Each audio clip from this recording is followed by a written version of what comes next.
Hello friends, कैसे हैं आप सब। सो वेलकम बैक एंड हम तुम के फॉरएवर के लास्ट पार्ट में आप सभी ने सुना कि किचन का काम निपटाते हुए 12:30 का वक्त हो गया था। दोनों रूम में आए और एक दूसरे को अपने बाहों में लिए बिस्तर पर लेटे एक दूसरे को मुस्कुरा कर देख रहे थे। और देखते देखते दोनों की आँख कब लग गई दोनों को ही पता नहीं चला। पूरे दिन की भाग दौड़ ने दोनों को थका दिया था। सुबह जब श्री की आँख खुली तो वो शीतल की बाहों में थी। करवट बदल कर शीतल को देखा और जैसे ही उसे किस किया तो शीतल जाग गई थी। दोनों कुछ पल एक दूसरे को देखते रहे। फिर श्री बोली, क्या बात है, 2 दिन से जल्दी उठ जाती हो। शीतल ने मुस्कुरा कर कहा, 2 दिनों से मेरा चांद मेरी बाहों में सोता है ना, तो उसे देखने की हसरत मुझे जगा देती है। बातें तो सुन लो, इससे पहले भी कई बार आपका चांद आपकी बाहों में सोया है, तब नहीं जागी आपकी हसरत। तब तो इसी चांद ने झिंझोड़ कर उठाया है। तब मैं बेवकूफ़ थी ना, अकल अब आई है। एक ठंडी सांस लेकर बोले कि देर तक आराम से सोना अब कहाँ मेरी किस्मत में, तो आदत डाल रही हो जल्दी उठने की। तो श्री ने कहा, तो फिर चलो उठो। और ये कहकर अब श्री उठकर बैठी तो शीतल ने कमर में हाथ डालकर उसे अपने ऊपर खींच लिया और बोली, अभी तो 5:30 भी नहीं हुए हैं, थोड़ी देर मेरे पास रहो ना। रात को भी पता नहीं कब नींद आ गई, कुछ हुआ भी नहीं, थोड़ा सा करने दो ना। श्री ने कहा, नहीं अब कुछ नहीं होगा, उठने का टाइम है तो उठो प्लीज़ ना, थोड़ा सा। अब पता नहीं कब हम मिलेंगे, बस थोड़ा सा, ज़्यादा कुछ नहीं। तुम्हारा पेट भरता है थोड़ा सा करने में, थोड़ा थोड़ा करते करते तुम्हें सब चाहिए होता है, इसलिए कुछ भी नहीं होगा। और संडे को हम मिल रहे हैं ना, हाँ तो संडे को तो सामान शिफ्ट करना है ना, तो कैसे मिल पाऊँगी, क्यों, मैं आऊँगी ना सामान शिफ्ट करवाने, तो पूरा दिन तुम्हारे साथ तुम्हारे पास रहूँगी। तब जो मन में आए कर लेना, और हो सकता है पापा रात में ठहरने की परमिशन दे दें तो रात में भी तुम्हारे पास रहूँगी। शीतल ने कहा, पक्का वादा। श्री ने कहा, देखो रात का पता नहीं पर दिन का वादा। शीतल ने कहा, पर 6 दिन कैसे इंतज़ार करूं, जैसे मैं करूंगी। उठते हुए श्री ने कहा, तो शीतल ने कहा, अच्छा ठीक है, पर थोड़ी देर रुकने में मेरे पास क्या दिक्कत है, बस थोड़ी देर मेरे सीने से लगकर लेटी रहो ना, फिर उठते हैं, बस थोड़ी देर, 10 मिनट, ज़्यादा नहीं। शीतल के मनुहार करने पर श्री उसके गले लगकर लेट गई। शीतल उसके बाल सहलाती रही, फिर उसका माथा चूमा और फिर होठ चूम कर बोली, तुम्हें पता है ये 2 रातें कितने सुकून से बीती हैं। तुम मेरे साथ मेरे घर पर, मेरे कमरे में, मेरे बेड पर थी। ऐसा लग रहा था जैसे मेरी सारी विशेष पूरी हो गई, मुझे बस के सिवा कुछ और चाहिए ही नहीं। श्री ने कहा, अच्छा मेरा कमरा, मेरा बेड, कल तक तो हमारा कमरा था। अरे हाँ यार, वही गलती से मेरा निकल गया। हमारा कमरा, हमारा बेड, और हमारे बेड पर हम दोनों एक दूसरे की बाहों में। अब ठीक है। थोड़ी देर दोनों एक दूसरे की बाहों में ऐसे ही लेटे रहे। कुछ देर बाद श्री बोली, अब चलें।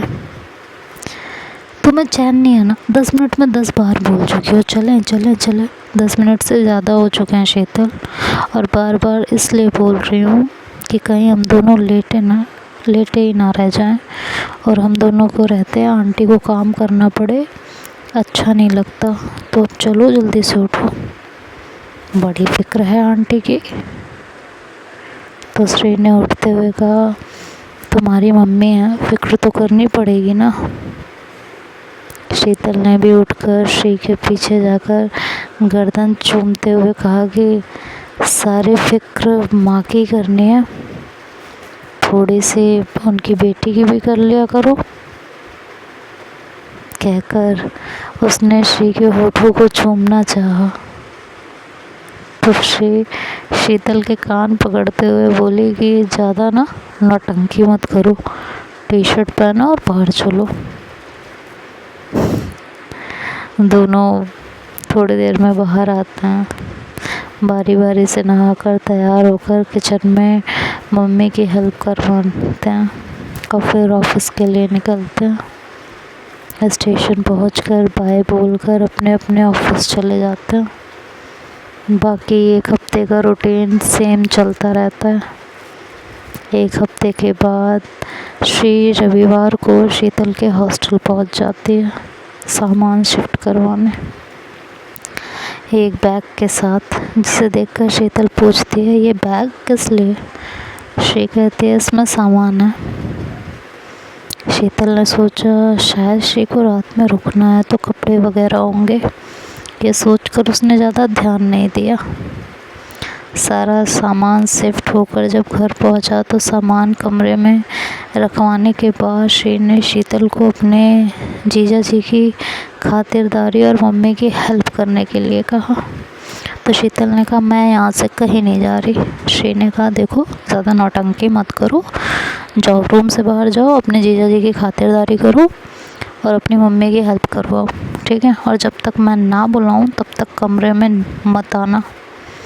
शीतल मान नहीं रही थी तो श्री ने शीतल को रूम से धक्का देकर बाहर किया और कहा कि जब तक ना बुलाऊं तब तक कमरे में कदम मत रख देना। 2-3 घंटे बाद श्री ने शीतल को बुलाया। जब शीतल अपने कमरे में आई, उसने अपना रूम देखा तो कुछ देर पहले का खाली खाली और बेरंग कमरा खूबसूरत हो गया था। कोने की शेल्फ पर शीतल की सारी किताबें लगा दी थी, उसी के नीचे उसकी मेज़ और कुर्सी थी। मेज पर श्री के उसके बर्थडे पर दिए हुए कुछ डेकोरेटिव पीस थे और शेरनी ट्रिप की उन दोनों की फ़ोटो फ्रेम लगी हुई थी, जो श्री ने फ़ोटोग्राफ से नेगेटिव ले लिया था और उसी से फ़ोटो बनवाकर फ्रेम करवाई थी। ऐसी ही फ़ोटो श्री ने अपने कमरे में रखी हुई थी। शीतल हॉस्टल रूम में रहती थी तो उसने फ़ोटो नहीं रखी थी, अब श्री ने फ्रेम करवा दी थी। फ़ोटो देखकर शीतल के होठों पर स्माइल आ गई थी। उसे मुस्कुराता देख श्री ने पूछा, मुस्कुरा क्यों रही हो? शीतल ने कहा, कुछ नहीं, बस ऐसे ही तो तुम नहीं मुस्कुराती, क्यों मुस्कुराई बताओ? शीतल ने कहा, मेज पर भी कब्जा जमा लिया और बेड पर भी, बस यही सोचकर मुस्कुरा रही थी। बेड पर नई चादर और तकिए पर नई कवर और साथ ही हार्ट शेप का कुशन भी था जो श्री का ही गिफ्ट किया हुआ था। श्री ने कहा, हाँ मेज पर तो आज कब्जा किया है, पर बेड पर तो मेरा कब्ज़ा पुराना है। और ये कहकर वो शरारत से मुस्कुरा पड़ी थी। ये सुनकर शीतल फिर से मुस्कुरा पड़ी। दोनों की नज़रें मिली तो श्री की नज़रों में शरारत और बेबाकी देखकर शीतल झेप गई थी और उसने अपनी नज़रें घुमा ली थी। उसकी नज़र अलमारी पर पड़े पर्दे पर पड़ी तो उसने कहा, तुम पर्दे भी लाई हो? हाँ। तुम कुछ करने से पहले कुछ पूछती क्यों नहीं हो? जब देखो अपनी मर्जी दंदनाती रहती हो। क्या ज़रूरत थी इतने पैसे खर्च करने की? ज़रूरत थी इसलिए पैसे खर्च किए। और क्यों पूछूं मैं तुमसे, कुछ करने का मन होगा तो करूँगी, तुम्हारी परमिशन क्यों लूँगी। अपने पापा वाला डायलॉग मत झाड़ो मुझ पे, मेरे पति नहीं हो। तो थोड़ी देर पहले शीतल के पापा ने यही डायलॉग उसकी मम्मी को सुनाया था कि कुछ करने से पहले कुछ पूछती क्यों नहीं हो। और वो श्री ने भी सुना था, जो कि शीतल ने भी रिपीट किया था। तो शीतल ने कहा, हाँ तो तुम भी मेरी बीवी नहीं हो जो ये सब काम करती हो, मत किया करो। दोनों कुछ पल एक दूसरे को घूरते रहे। एक गहरी सांस लेकर शीतल बेड पर बैठते हुए बोली कि काश तुम मेरी पत्नी बन सकती। शीतल के चेहरे पर मायूसी देखकर श्री उसके पास जाकर उसका चेहरा सहलाते हुए प्यार से बोले कि चाहे तुम्हारी पत्नी नहीं बन सकती पर हमेशा तुम्हारी ही रहूँगी। श्री को कमर से पकड़कर अपने साथ सटाते हुए कहा, पता है हमेशा मेरी रहोगी, पर दिल तुम्हें खोने से डरने लगा है। तुम कभी मुझसे अलग हो गई तो ये ख्याल आते ही दिल घबराने लगता है। तुमसे अलग होकर जीना भी मुश्किल है और शायद मर भी ना पाऊँ। सारी ज़िंदगी रोते और तड़पते हुए बीतेगी। श्री ने कहा, ऐसा कुछ भी नहीं होगा, तुम ये बेफालतू की बातें सोचकर अपना दिल मत दुखाया करो। अपना दिल दुखाती हो और मुझे भी परेशान करती हो। मैं तुम्हें कभी भी छोड़कर नहीं जाऊंगी, चाहे कुछ भी हो जाए। श्री शीतल का सिर अपने सीने से लगाकर उसके सर को सहलाती रही। कुछ देर बाद दोनों शांत हुए। तो देखते हैं अब आगे क्या होगा, ये तो नेक्स्ट पार्ट में ही सुनेंगे। तब तक के लिए बाय बाय, टेक केयर। और हाँ, कमेंट करना मत भूलिए, ज़्यादा से ज़्यादा कमेंट कीजिए, वीडियो को ज़्यादा से ज़्यादा लाइक कीजिए। बहुत मुश्किल से वीडियो बना के एडिट करके आप सब तक पहुंचाते हो, तो इतने कम व्यूज़, इतने कम लाइक्स एंड इतने कम कमेंट्स, दर्द होता है यार, मुझे भी दर्द होता है। खैर अब मैं ट्राई करूँगी कि वीडियो ऑलमोस्ट रेगुलर रहे। बाकी देखते हैं सिचुएशन क्या रंग दिखाती है। Bye bye, take care.